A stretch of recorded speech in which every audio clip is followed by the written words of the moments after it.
नमस्कार दोस्तों, आप सभी का एम्स फाइंडर में बहुत बहुत स्वागत है। आज के इस वीडियो लेक्चर में हम लोग बात करने वाले हैं मिनरल एंड एनर्जी रिसोर्सेज के बारे में।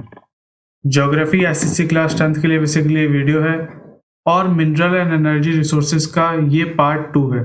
मिनरल एंड एनर्जी रिसोर्सेज का पार्ट 1 मैंने पहले ही अपलोड कर दिया है। जिन बच्चों ने भी पार्ट 1 नहीं देखा है, लिंक नीचे डिस्क्रिप्शन बॉक्स में है, टैप कीजिए और पहले पार्ट 1 देख लीजिए मिनरल एंड एनर्जी रिसोर्सेज का।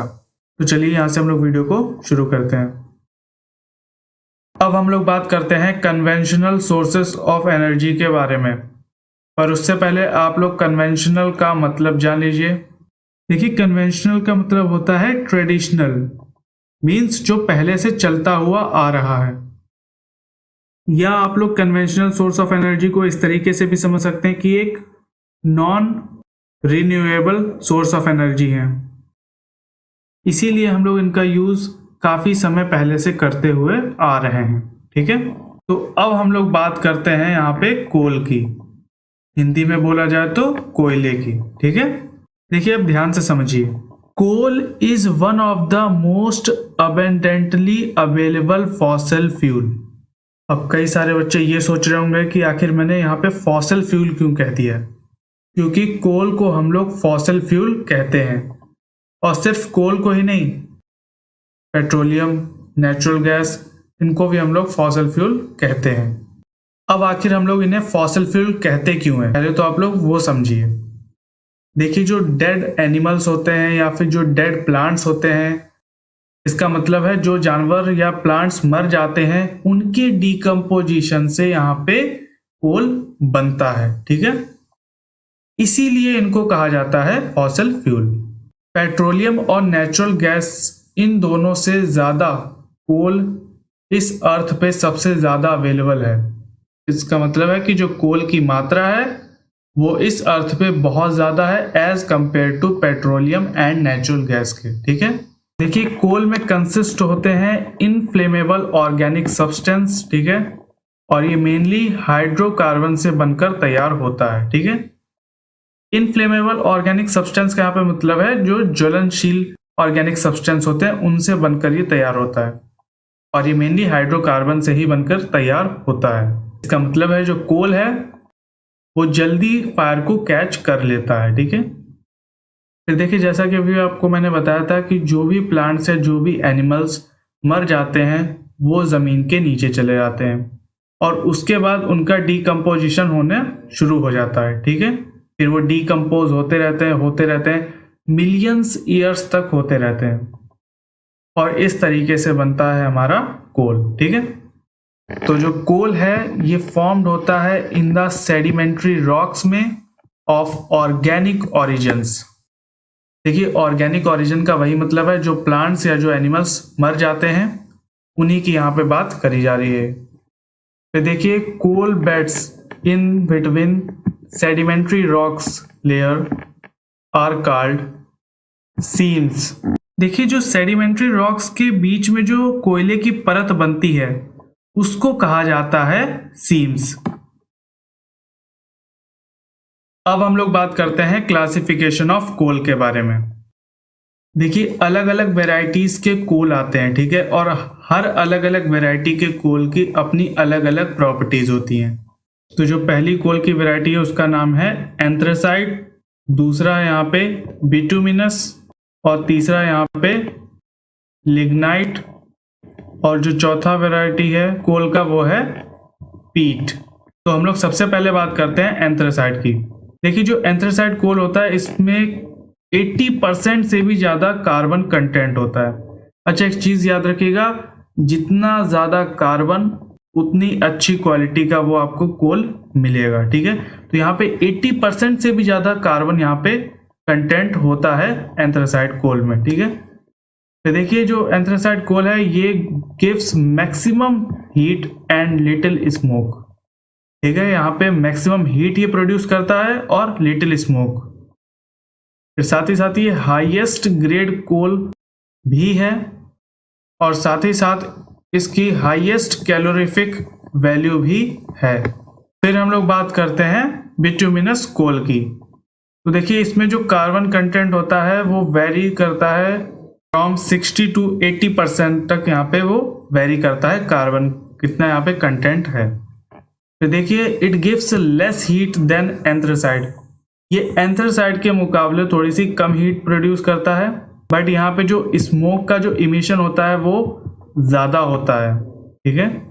और ये सेकंड आता है इन क्वालिटी के मामले में, और इसकी हायर कैलोरीफिक वैल्यू है।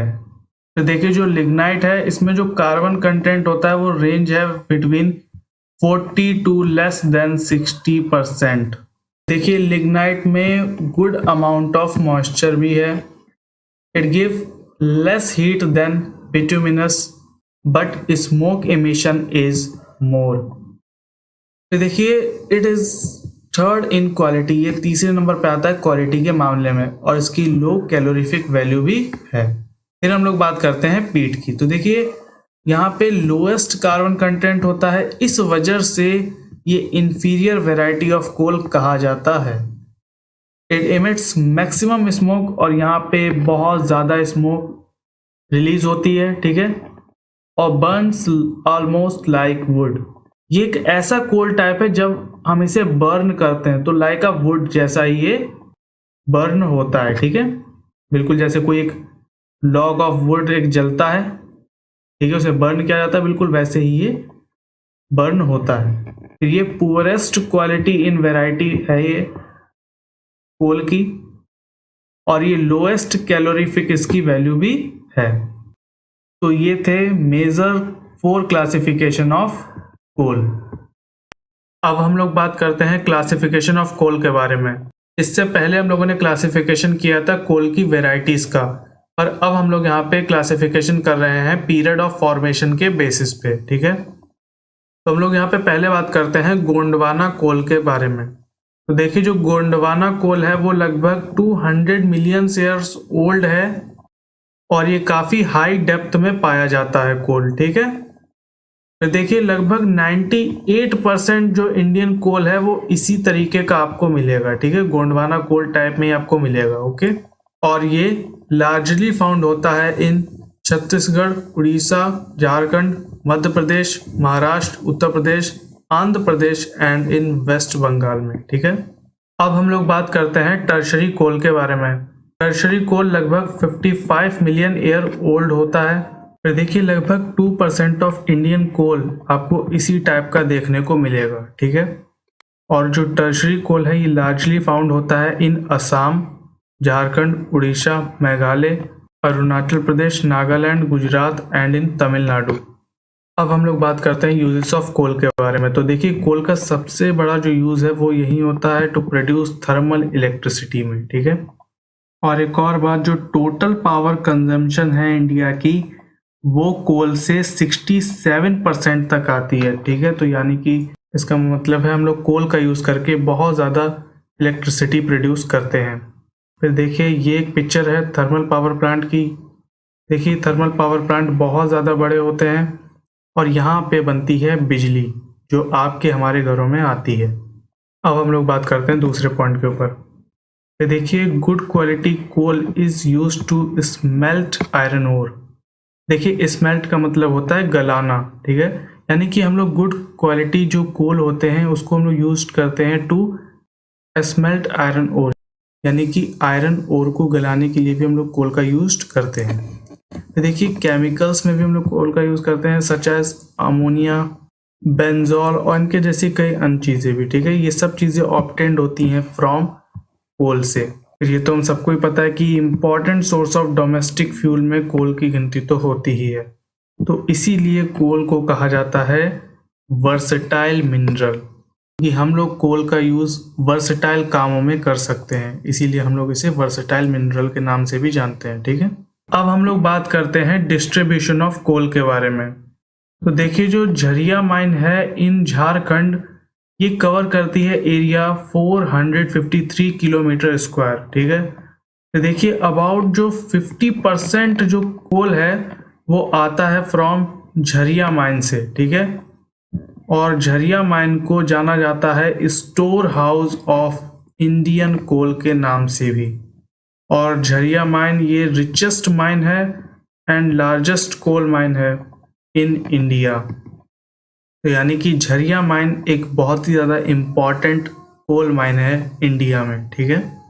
फिर ये कुछ अदर इम्पॉर्टेंट माइंस रही हैं, ठीक है, जैसे कि झारखंड में धनबाद, औरंगा, छत्तीसगढ़ में रामपुर, रायगढ़, उड़ीसा में सुंदरगढ़ एंड संबलपुर, और वेस्ट बंगाल में रानीगंज, दार्जिलिंग एंड बंकुरा। पर एक चीज़ याद रखिएगा, आपको झारखंड के अंदर बहुत भारी मात्रा में कोल रिजर्व्स देखने को मिलेंगे। इस चीज़ को आप लोग ध्यान रखिएगा, ठीक है। तो देखिए, national coal development corporation NCDC। अब आखिर ये NCDC क्या है? देखिए, NCDC का मतलब होता है national coal development corporation. NCDC Bharat सरकार के अंडर में आती है, ठीक है, और ये सेटअप हुई थी इन 1956।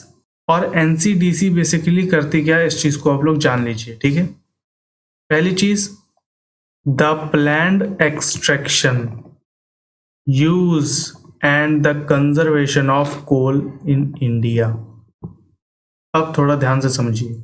NCDC बेसिकली ये चीज़ देखती है कि किस तरीके से हम कोल का एक्सट्रैक्शन करेंगे, किस तरीके से हम कोल को निकालेंगे, और निकालने के बाद हम उसका किस तरीके से प्रॉपर यूज़ करेंगे, और तीसरा और सबसे इम्पॉर्टेंट पॉइंट कि हम लोग कोल का कंजर्वेशन कैसे करेंगे इंडिया के अंदर। इन तीन चीज़ों को देखता है NCDC। अब हम लोग बात करते हैं कि क्या प्रॉब्लम्स हैं इन कोल माइनिंग इन इंडिया। देखिए, इनमें दो सबसे बड़े पॉइंट्स हैं। पहला है यहाँ पे वेरी हाई लेबर कॉस्ट, और हाई लेबर कॉस्ट इस वजह से होती है क्योंकि जो कोल है इज़ लार्जली एक्सट्रैक्टेड किया जाता है फ्रॉम अंडरग्राउंड माइन से, ठीक है। कोल को भारी मात्रा में जो निकाला जाता है वो अंडरग्राउंड माइंस से निकाला जाता है, ठीक है।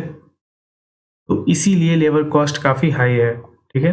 और दूसरी वजह लेबर कॉस्ट हाई होने की ये भी है कि काफ़ी अनसेफ वर्किंग कंडीशंस रहती हैं इन द माइंस के अंदर, ठीक है। हम लोग बात करते हैं पेट्रोलियम के बारे में। देखिए, पहले हम लोग कुछ चीज़ों को जान लेते हैं, उसके बाद में मैं आपको बताऊंगा कि पेट्रोलियम का पूरा प्रोसेस क्या होता है, ठीक है। तो देखिए, जो पेट्रोलियम वर्ड है ये ड्राइव्ड हुआ है फ्रॉम लैटिन वर्ड पेट्रा से, जिसकी मीनिंग होती है रॉक, और ओलियम का मतलब होता है ऑयल, ठीक है, इसका मतलब होता है ऑयल। तो इन दोनों वर्ड से मिलकर बना है पेट्रोलियम, ठीक है। तो देखिए, पेट्रोलियम को कई सारे नामों से जाना जाता है, जैसे कि मिनरल ऑयल और लिक्विड गोल्ड और ब्लैक लिक्विड गोल्ड के नाम से भी जाना जाता है, ठीक है। अब हम लोग बात करते हैं नेक्स्ट वाले पॉइंट के ऊपर। देखिए, जैसे कि अभी मैंने आपको पीछे वाली स्लाइड्स में बताया था कि पेट्रोलियम भी फॉसिल फ्यूल्स में आता है, तो पेट्रोलियम भी वैसे ही बनता है जैसे कि कोल बनता है। कि जो प्लांट्स या जो एनिमल्स मर जाते हैं और फिर वो ज़मीन के नीचे चले जाते हैं, फिर उनका डीकम्पोजिशन होता रहता है, मिलियंस ऑफ ईयर्स तक होता रहता है, ठीक है। अच्छा, एक चीज़ याद रखिएगा कि जो हमें ज़मीन के नीचे से मिलता है वो उसको कहा जाता है मिनरल ऑयल, और फिर उस ऑयल को हम लोग लेके जाते हैं पेट्रोलियम रिफाइनरीज में।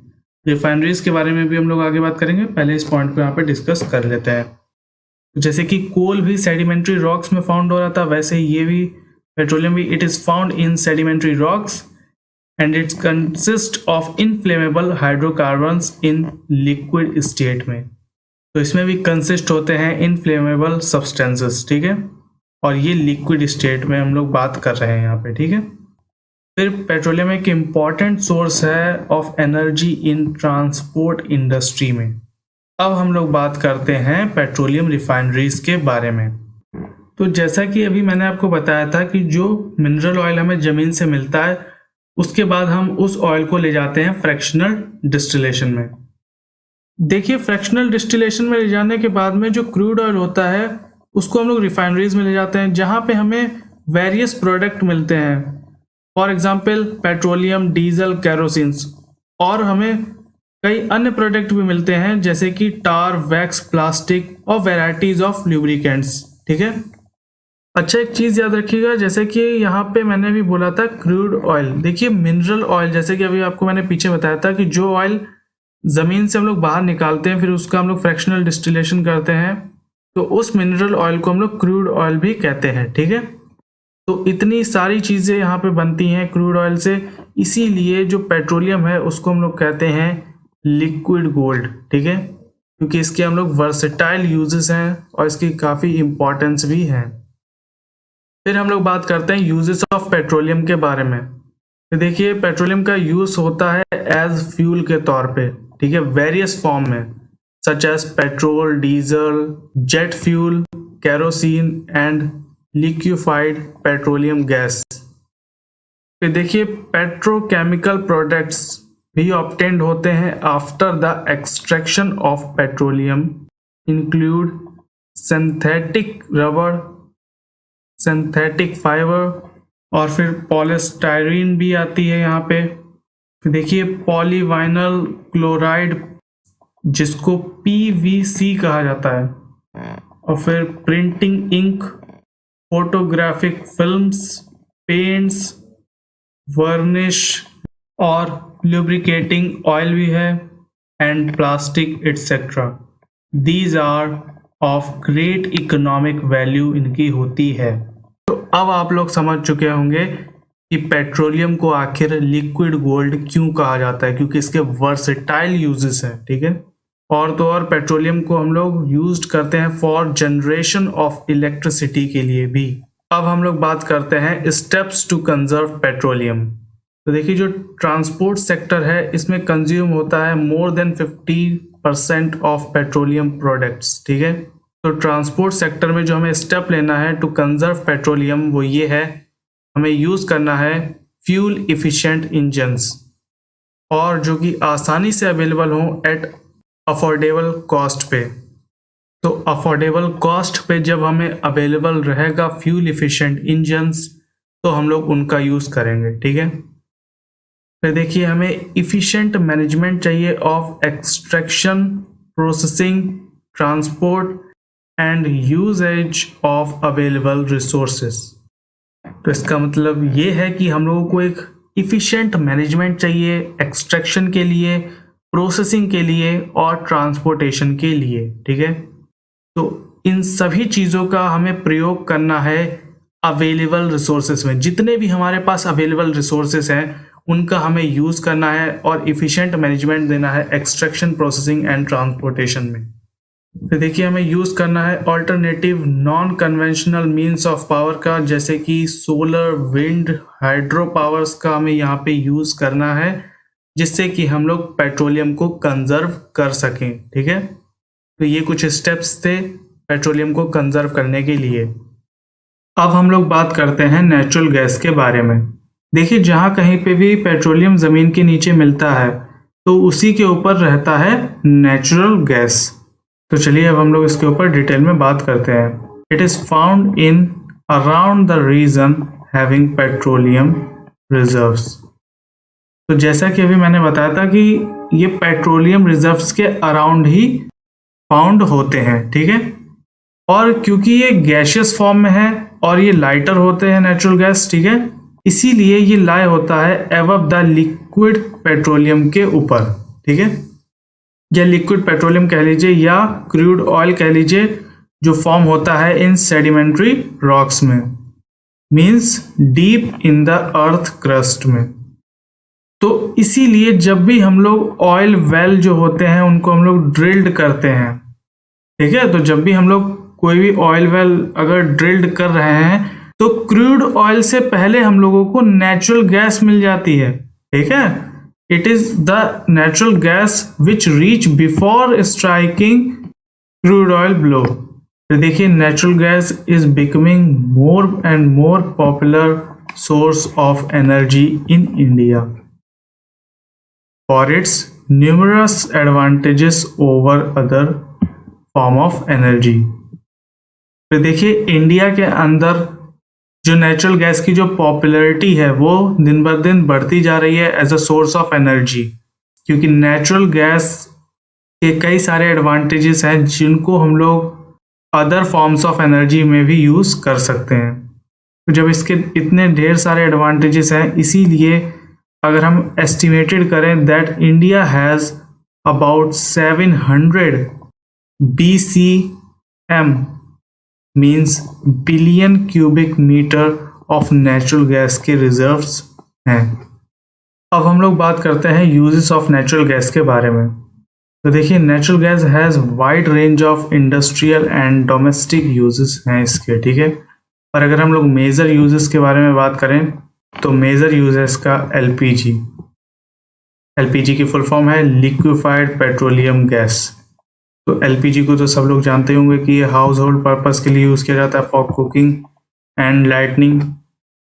फिर जो अगला मेजर यूज़ है वो है सीएनजी, जिसकी फुल फॉर्म है कंप्रेस्ड नेचुरल गैस। सीएनजी का हम लोग यूज़ करते हैं vehicles, production of electricity, chemical fertilisers and certain petrochemicals में भी हम लोग इसका यूज़ करते हैं। साथ ही में अगर हम लोग बात करते हैं यहाँ पे डिस्ट्रीब्यूशन ऑफ नेचुरल गैस की, तो डिस्ट्रीब्यूशन ऑफ जो नेचुरल गैस है वो सबसे ज़्यादा महाराष्ट्र, गुजरात, असम और तमिलनाडु के कुछ इलाकों से होता है। तो यही इसके कुछ डिस्ट्रीब्यूशंस हैं। तो अब हम लोग बात करते हैं एडवांटेजेस ऑफ नेचुरल गैस के बारे में। तो देखिए, इसका हम लोग यूज करते हैं as a clean conventional source of energy के तरह, और वो भी कहाँ पे, in domestic and industrial segments में। और इसका काफ़ी बड़ा एडवांटेज है कि ये इजी टू ट्रांसपोर्ट है over long distance through pipelines. तो देखिए, जो इनका ट्रांसपोर्टेशन है वो काफ़ी इजीली हो जाता है। अगर हम लोगों को कोई लॉन्ग डिस्टेंस के एरिया में हमें नेचुरल गैस को पहुंचाना है तो थ्रू पाइपलाइंस हम वो पहुंचा सकते हैं।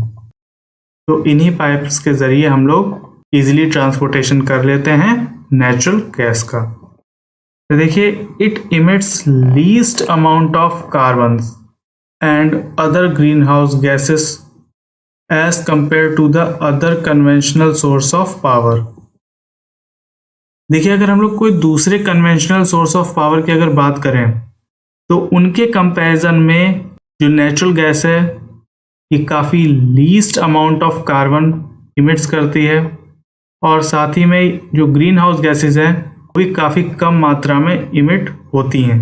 तो इसीलिए हम लोग ये कह सकते हैं कि ये most convenient and eco friendly conventional source of energy है।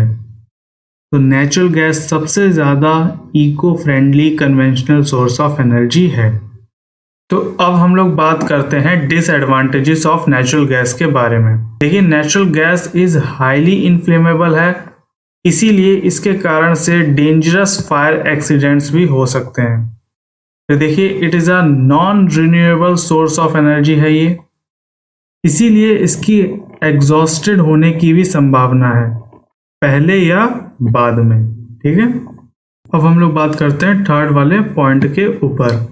तो जैसा कि अभी मैंने आपको पीछे वाली स्लाइड्स में बताया था कि हम लोग नेचुरल गैस का यूज़ करते हैं इन व्हीकल्स में, पर यहाँ पे एक डिसएडवांटेज है। वो क्या है, देखिए, जब हम लोग यूज करते हैं as a fuel in vehicles में नेचुरल गैस का, तो हमें उस व्हीकल से मिलता है लेस माइलेज एंड स्पीड, और ये माइलेज और स्पीड इसके कंपैरिजन में कम निकलती है एज कंपेयर टू पेट्रोल और डीजल व्हीकल्स के। जो पेट्रोल से चलने वाले व्हीकल्स होते हैं और जो डीजल से चलने वाले व्हीकल्स होते हैं उनके कंपैरिजन में हम लोगों को यहाँ पे माइलेज कम मिलता है व्हीकल का, और स्पीड भी कम मिलती है अगर हम लोग यूज करते हैं नेचुरल गैस का एज अ फ्यूल। तो ये थे कुछ डिसएडवांटेजेस ऑफ नेचुरल गैस। तो अब हम लोग बात करते हैं हाइडल पावर के बारे में। तो पहले तो ये जान लीजिए कि आखिर हाइडल पावर है क्या। देखिए, हाइडल का मतलब होता है वाटर। इसका मतलब है कि जो पानी से बनने वाली बिजली है उसकी हम लोग यहाँ पे कर रहे हैं बात, ठीक है। देखिए, इसमें होता क्या है, जो फ्लोइंग ऑफ वाटर होता है तो उस फ्लोइंग ऑफ वाटर के अंदर होती है काइनेटिक एनर्जी। तो जो वाटर है वो टकराता है जाके टरबाइन से, और जब टरबाइन मूव होता है उस टरबाइन के मूव होने से जनरेट होती है इलेक्ट्रिसिटी। तो ये है हाइडल पावर, जिसके जरिए हम लोग बना रहे हैं इलेक्ट्रिसिटी, ठीक है। तो देखिए इंडिया पॉजेस करता है immense amount of potential exploitable hydro electricity development sites. देखिए भारत में संभावित रूप से हाइड्रो इलेक्ट्रिसिटी डेवलपमेंट की जो साइट्स हैं उसकी अपार मात्रा है। In term of exploitable capacity की अगर हम लोग बात करें तो it's rank 5th on the global scale with an estimated 1,50,000 megawatt power generation capacity. फिर अगर वहीं हम लोग बात करते हैं इंडिया की, तो India is the 7th largest producer of hydel power generating about 84,000 megawatt. तो इंडिया 7th नंबर पे आता है largest producer of hydel power generating में। अबाउट 84,000 मेगावाट यहाँ पे इलेक्ट्रिसिटी बनती है। अब हम लोग बात करते हैं एडवांटेजेस ऑफ हाइडल पावर के बारे में।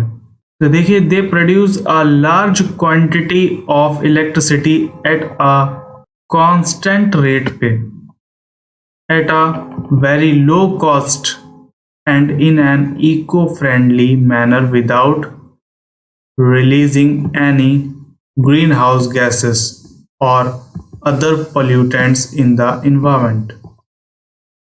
तो हाइडल पावर से हम लोग प्रोड्यूस कर सकते हैं large quantity of electricity at a constant rate पे, ठीक है। फिर वेरी लो कॉस्ट में हम लोग यहाँ पे इलेक्ट्रिसिटी जनरेट कर पा रहे हैं और ये काफ़ी इको फ्रेंडली मैनर में हम लोग कर पा रहे हैं। ये सबसे इम्पोर्टेंट है, इको फ्रेंडली, ठीक है। बिना इन्वायरमेंट को हार्म पहुंचाए हुए हम लोग यहाँ पे इलेक्ट्रिसिटी जनरेट कर पा रहे हैं और यहाँ पे किसी भी तरीके का ग्रीन हाउस गैस का एमिशन भी नहीं हो रहा है और ना ही किसी अदर पॉल्यूटेंट्स का। फिर देखिए they help in controlling floods and reduce soil erosion in the lower section of the rivers and in the flood plain regions. और हाइडल पावर के जरिए हेल्प होती है कंट्रोलिंग फ्लड्स में। जो फ्लड जैसी स्थितियां बन जाती हैं उनसे भी हम लोग यहाँ पे बच जाते हैं, ठीक है, क्योंकि यहाँ पे फ्लड कंट्रोल हो जाता है। और दूसरी यहाँ पे अच्छी चीज़ ये हो रही है कि हम लोग रिड्यूस कर रहे हैं यहाँ पे soil erosion in the lower sections के जो एरिया होते हैं रिवर के, क्योंकि हम लोग पानी का यूज़ करके इलेक्ट्रिसिटी बना रहे हैं, ठीक है। तो पानी का यूज़ करके हम लोग इलेक्ट्रिसिटी बनाने से ये सब एडवांटेज हमें मिलते हैं। और जो हाइडल पावर हैं ये प्रोवाइड करते हैं कैनाल इरिगेशन फैसिलिटीज़ भी to vast areas of cultivable land. तो हाइडल पावर के जरिए हमें कैनाल इरिगेशन की फैसिलिटीज़ भी मिल रही है to vast area of cultivable lands में, जिस वजह से जो एग्रीकल्चरल प्रोडक्टिविटी है ये काफ़ी ज़्यादा बढ़ रही है ड्रास्टिकली। फिर देखिए जो मेजर डैम्स हैं are also the places of tourist attraction. देखिए जो डैम्स होते हैं उन्हें इतने अच्छे तरीके से डिज़ाइन किया जाता है कि वो टूरिस्ट अट्रैक्शन प्लेस बन ही जाते हैं। फिर अब हम लोग बात करते हैं डिसएडवांटेजेस ऑफ हाइडल पावर के बारे में। देखिए जो इसकी इनिशियली कॉस्ट होती है जो इन्वॉल्व होती है in the construction of dams में, अ डैम इज़ वेरी हाई, वो बहुत ज़्यादा हाई होती है, ठीक है। अगर हम लोग यहाँ पे डैम के कंस्ट्रक्शन को भी इन्वॉल्व करते हैं तो ये इनिशियल कॉस्ट बहुत ज़्यादा हाई होती है। फिर देखिए जो कलेक्शन है of large quantity of water का बिहाइंड अ डैम, तो ये कारण बन सकता है एक सीरियस जियोलॉजिकल डैमेज का। तो इससे सीरियस जियोलॉजिकल डैमेज भी हो सकता है और ये कारण बन सकता है डिवास्टेटिंग अर्थक्वेक का भी। अब आखिर मैं ऐसा क्यों कह रहा हूँ कि सीरियस जियोलॉजिकल डैमेजेस हो सकते हैं, डिवास्टेटिंग अर्थक्वेक आ सकते हैं, क्योंकि हम लोगों ने डैम के पीछे कर रखा है लार्ज क्वांटिटी ऑफ वाटर का कलेक्शन। तो इस वजह से जियोलॉजिकल डैमेजेस हो सकते हैं और अर्थक्वेक यहाँ पे आ सकता है। तो अब हम लोग कुछ मेजर डैम के बारे में भी कर लेते हैं बात। तो अब हम लोग कुछ मेजर डैम्स के बारे में भी बात कर लेते हैं। भाकर नंगल डैम। तो देखिए जो भाकर डैम है ये सिचुएटेड है in the Bilaspur district of Himachal Pradesh near its border with Punjab. देखिए जो भाखड़ डैम है ये लोकेटेड है at a gorge near the Bhakra village के पास में। तो जब ये भाखड़ विलेज के पास में है इसीलिए इसका नाम है भाखड़ डैम। और ये एशिया का सेकंड हाईएस्ट डैम है एट 226 मीटर्स हाई। और इसके जो बाद में डैम आता है वो है टेहरी डैम, जिसकी हाइट 261 मीटर की है। फिर वापस आते अपने भाखड़ डैम के ऊपर, तो इसकी जो लेंथ है वो है 518 मीटर की। Its reservoirs known as Gobind Sagar, और इसमें स्टोर होता है up to 9.34 billion cubes metre of water. और इसका जो रिजर्वायर है ये कवर करता है एन एरिया 168.35 किलोमीटर स्क्वायर का। फिर देखिए जो नंगल डैम है ये सिचुएटेड है एट नंगल में, about 13 kilometre downstream of the Bhakra dam. इसका मतलब ये है कि जो नंगल डैम है वो भाखड़ डैम से लगभग 13 किलोमीटर नीचे नंगल में स्थित है। ठीक है, this dam is 305 metre long and 29 metre in height. ये 305 मीटर लॉन्ग है और 29 मीटर की इसकी हाइट है। तो अब हम लोग बात करते हैं इन दोनों डैम के इरिगेशन कैपेसिटी के बारे में। तो देखिए जो लेंथ है ऑफ द मेन कैनाल की वो है 174 किलोमीटर की। ठीक है, फिर वहीं अगर हम लोग बात करते हैं the length of the entire canal system की, संपूर्ण कैनाल सिस्टम की अगर हम लोग बात करते हैं तो वो कुछ इस तरीके से उसकी डिस्ट्रीब्यूटरी है कैनाल की, इज अबाउट 4464 किलोमीटर की। ठीक है, फिर देखिए ये इरिगेट करता है about 15 lakh hectare of land का इन हरियाणा, पंजाब एंड राजस्थान में। इसीलिए जो भाखड़ नंगल प्रोजेक्ट है has greatly increased the agricultural productivity in the above 3 states. इन तीनों स्टेट्स में जो एग्रीकल्चरल जो प्रोडक्टिविटी है वो बहुत ज़्यादा इंक्रीज हुई है, और वो इसलिए हुई है मीन्स ऑफ बेटर इरिगेशन। यहाँ पे फैसिलिटीज़ हमें मिल रही हैं और साथ ही में यहाँ पे कंट्रोलिंग हो रही है फ्लड की भी। फ्लड की कंट्रोलिंग हो रही है, इरिगेशन फैसिलिटीज़ हमें अच्छी मिल रही है, इसीलिए यहाँ पे एग्रीकल्चरल प्रोडक्टिविटी इन तीनों राज्यों में अच्छा देखने को मिल रहा है। वहीं अगर हम लोग इन दोनों डैम से पावर जनरेशन की बात करते हैं तो जो भाखड़ नंगल प्रोजेक्ट है हैज़ कंबाइंड, अगर हम दोनों को कंबाइंड करते हैं तो जो टोटल इंस्टॉल्ड कैपेसिटी आ रही है यहाँ पे वो आ रही है 1479 megawatt of hydro electric power generation यहाँ पे होती है। फिर देखिए जो बेनिफिशरीज जो स्टेट्स हैं, यानी कि जो इन दोनों डैम से लाभ लेने वाले जो स्टेट्स हैं वो ये हैं Punjab, Haryana, Rajasthan, Himachal Pradesh, Delhi and Chandigarh, it means UT. तो अब हम लोग बात करते हैं हीराकुंड प्रोजेक्ट के बारे में। देखिए ये भी काफ़ी एक इम्पॉर्टेंट प्रोजेक्ट है, तो आइए इसके बारे में हम लोग बात करते हैं। It is build across the Mahanadi about 15 kilometre from Sambalpur in the state of Orissa. देखिए उड़ीसा राज्य में एक संबलपुर डिस्ट्रिक्ट है, तो वहाँ से लगभग 15 किलोमीटर दूर महानदी के पार बनाया गया है ये प्रोजेक्ट हीराकुंड। तो जो हीराकुंड डैम है ये हाइट में 61 मीटर की ऊंचाई पर है और 4801 मीटर्स की लंबाई तक ये फैला हुआ है। तो अब हम लोग हीराकुंड प्रोजेक्ट के इरिगेशन कैपेसिटी के बारे में करते हैं बात। तो देखिए it has about 880 kilometre long irrigation canal हैं जो कि इरिगेट करते हैं about 10 lakh hectare of land को इन उड़ीसा, छत्तीसगढ़, मध्य प्रदेश एंड इन सीमांध्र में। तो हीराकुंड प्रोजेक्ट के अंदर लगभग 880 किलोमीटर लंबी सिंचाई करने वाली नहरें हैं, मीन्स कैनाल हैं, जिनके जरिए हम लोग 10 lakh hectares of land in Orissa, Chhattisgarh और मध्य प्रदेश एंड सीमांध्र के अंदर हम लोग यहाँ पे इरिगेशन कर पाते हैं।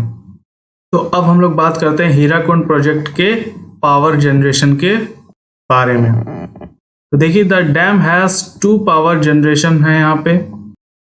तो उन सेंटर्स के नाम हैं, एक तो है हीराकुंड पावर हाउस और दूसरा है चिपलीमा पावर हाउस।